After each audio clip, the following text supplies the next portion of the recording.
샬롬, 말씀과 함께하는 새로운 한 주간 우리 기도하고 시작할까요? 사랑하는 주님 감사합니다. 주일을 보내고 또 말씀 앞에 앉아봅니다.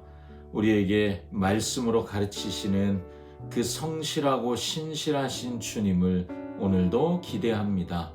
창세기를 통하여 우리를 가르쳐 주시옵소서. 예수님의 이름으로 기도합니다. 아멘. 아멘. 롯이 아브라함의 조카잖아요. 이 아브라함의 조카인 롯이 이제 아브라함이 네가 좌하면 내가 우하고 이렇게 선택을 먼저 하라고 했을 때 롯이 선택한 데가 어디였죠? 소돔이었잖아요. 근데 그곳이 롯의 눈에는 여호와의 동산, 마치 에덴 동산처럼 보였다는 거죠. 그리고 그 후에 시간이 꽤 많이 흐르고 다시 소돔 이야기가 이 창세기 19장에 나오는 거예요. 그런데 롯이 소돔 성문에 앉아 있더라. 이게 1절에 나오거든요. 그러니까 고대 사회에서는 성문에 앉아 있는다. 이것은 그 도시의 유력한 지도자, 장로 아니면 재판관 이런 사람이 되었다는 것을 의미하는 거예요. 겉으로 보기에는 이 롯은 이제 성공한 이민자 이런 모습이 된 거죠. 하지만 그가 선택한 소돔이라는 도시는 어떤 도시였죠? 오늘 본문은 하나님이 심판하실 수밖에 없는 도시 소돔을 말해주고 있습니다. 도대체 얼마나 악한 도시길래 하나님이 심판하고 싶으셨을까요? 우리 소돔 이야기를 한번 들어볼까요? 창세기 19장 1절에서 11절 말씀입니다. 제19장.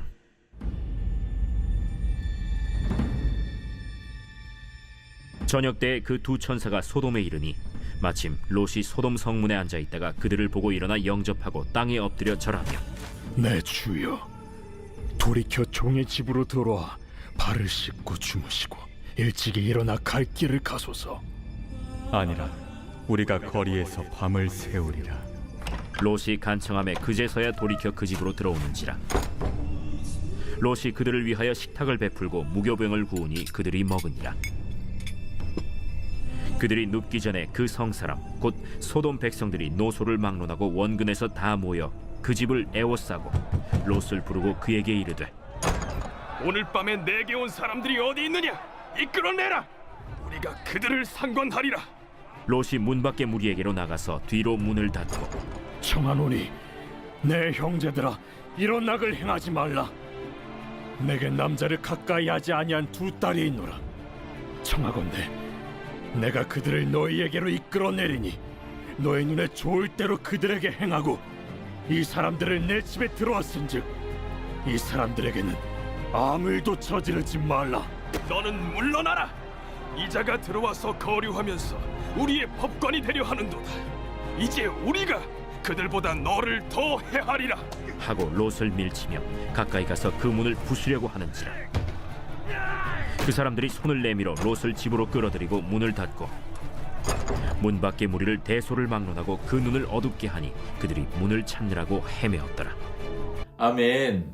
자, 창세기 18장에서 천사들이 하나님이 아브라함에게 내가 아브라함에게 비밀을 둘 수 없지, 그리고 소돔과 고모라를 심판하러 가는 중이라고 말씀하셨죠. 이제 그 그룹이 소돔에 도착한 거예요. 롯이 그들을 단번에 알아봅니다. 그리고 영접하고 땅에 엎드려 절합니다. 여러분, 아브라함도 지나가는 나그네들을 이렇게 했잖아요. 롯도 똑같이 잘 나그네를 대접하고 그리고 환대하는 관습을 지키고 있습니다. 하지만 차이가 있다면 똑같은 날이거든요. 아브라함의 때는 한낮이었다면 지금 롯이 나그네를 영접하는 때는 한밤중입니다. 낮과 밤, 무엇이 차이가 나는 걸까요? 여러분, 한낮은 아브라함이 머물던 그 마므레라고 하는 동네의 분위기를 말해주는 거예요. 다른 말로 하면 영적 상태를 말하는 것이라고 할 수 있죠. 하나님이 은혜를 베풀기 위해 찾아오는 곳, 그곳이 아브라함이 있는 곳이잖아요. 그런데 밤은 그와 반대 개념이죠. 이 밤은 지금 어디예요? 소돔이잖아요.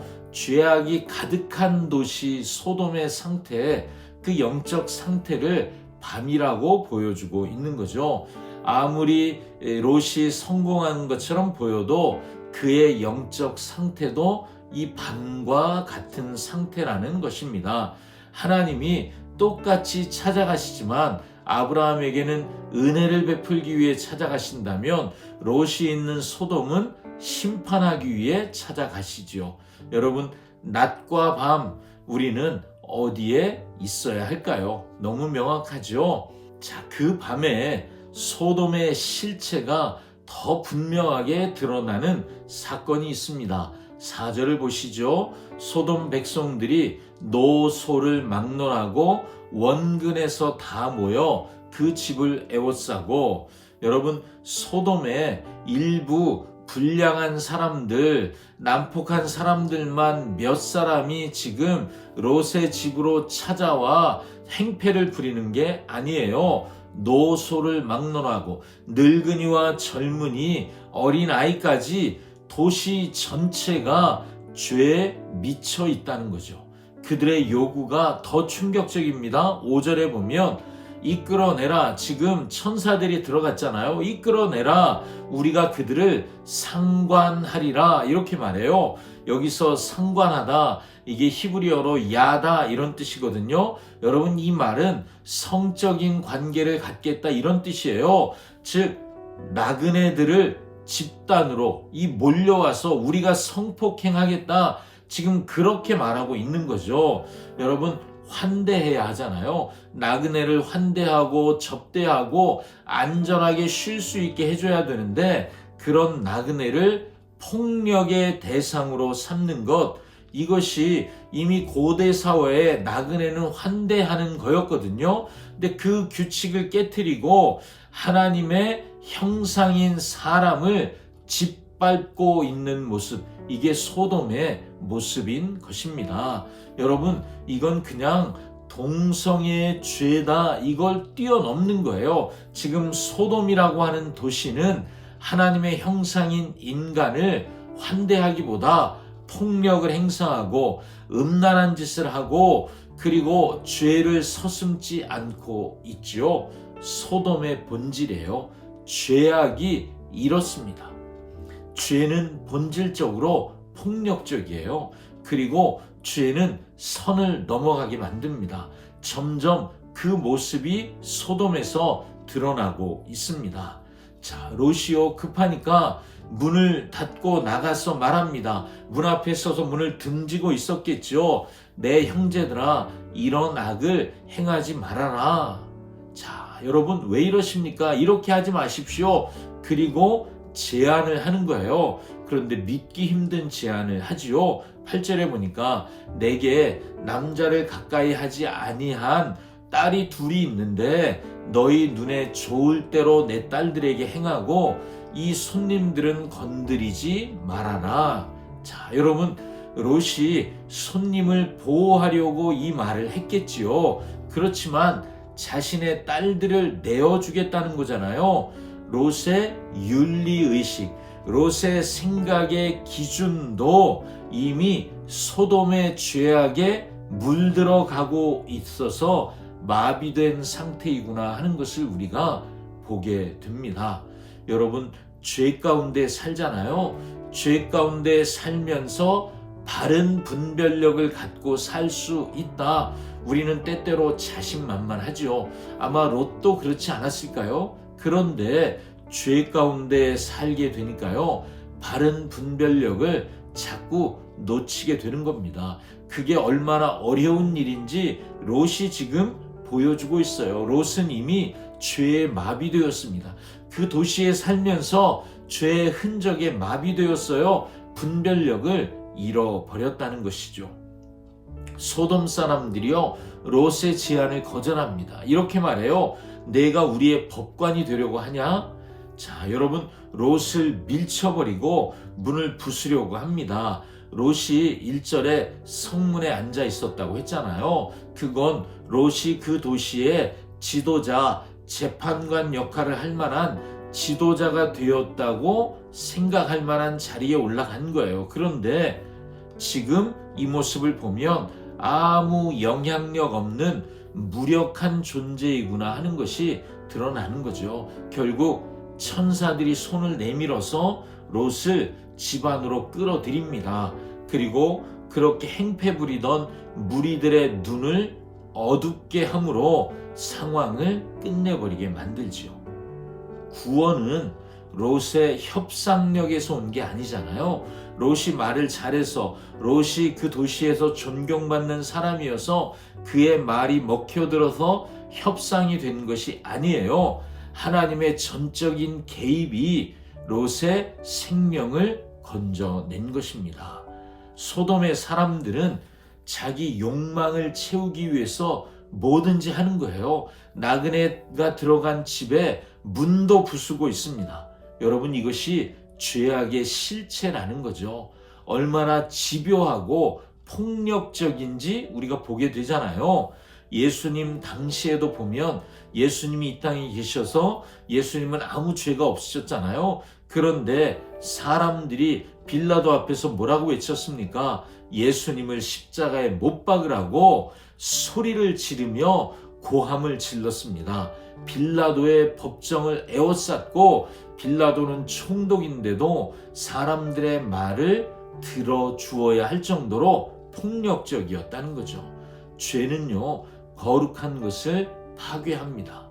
우리가 말씀대로 살아보려고 마음 먹잖아요. 마음 먹기만 해도 내 마음에 죄는 우리 마음을 물어뜯으려고 합니다. 어떻게 해서든지 죄에 물들게 하는 거죠. 하나님의 의를 행할 수 없도록 우리를 회방합니다. 그러니 여러분, 죄를 가볍게 봐서는 안 됩니다. 죄는 우리를 넘어뜨리고 주저앉히고 죄에 무너지게 만든다는 거죠. 그렇지만 여러분, 예수님은 어떻습니까?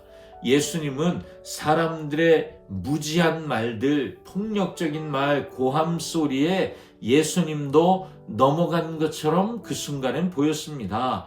그렇지만 예수님은 무력하게 당하신 것이 아니라 스스로 십자가를 선택하셨죠. 그리고 스스로 선택하셨기 때문에 죄의 영향력을 끊어내셨고 우리를 구원하셨습니다. 마치 천사들이 문을 열고 롯을 끌어들여 롯을 살려준 것처럼 예수님은 십자가의 죽으심으로 구원의 문을 열어주시고 우리를 그 안으로 끌어들여 살려주셨습니다. 우리는 그래서 한 것이 없어서 은혜라고 말하는 것이죠. 자, 여러분, 롯은 소돔의 이주에 가서 살면서 그 도시에서 성공하고 싶었을 것입니다. 성문에 앉아 영향력을 행사하고 싶었습니다. 하지만 죄악이 가득한 도시에서 그는 무기력해질 수밖에 없었습니다. 딸을 내어주겠다, 이런 비상식적인 제안을 할 만큼 영적인 분별력도 흐려져 버렸습니다. 죄악의 도시 한가운데 살면서 물들지 않는다, 이건 정말 어려운 일이구나, 불가능에 가까운 일이구나 하는 것을 우리가 오늘 본문을 통해 보는 것이죠. 오늘 우리는 이런 질문을 할 필요가 있어요. 나는 어디에 앉아 있습니까? 성공을 위해서 소돔의 성문 같은 죄악의 자리에 앉아 있지는 않습니까? 이 정도는 괜찮겠지, 내 마음으로 타협하는 순간 우리는 영향력을 잃어버리고 조롱거리가 될 수밖에 없습니다. 죄악의 자리, 여러분, 떠나십시오. 그리고 내 힘으로 막으려고 하지 마시고 하나님의 손을 붙잡으십시오. 그래야 우리가 삽니다. 세상의 화려함 뒤에 숨겨진 죄를, 그 추악함을 분별하시기를 축복합니다. 기도하겠습니다.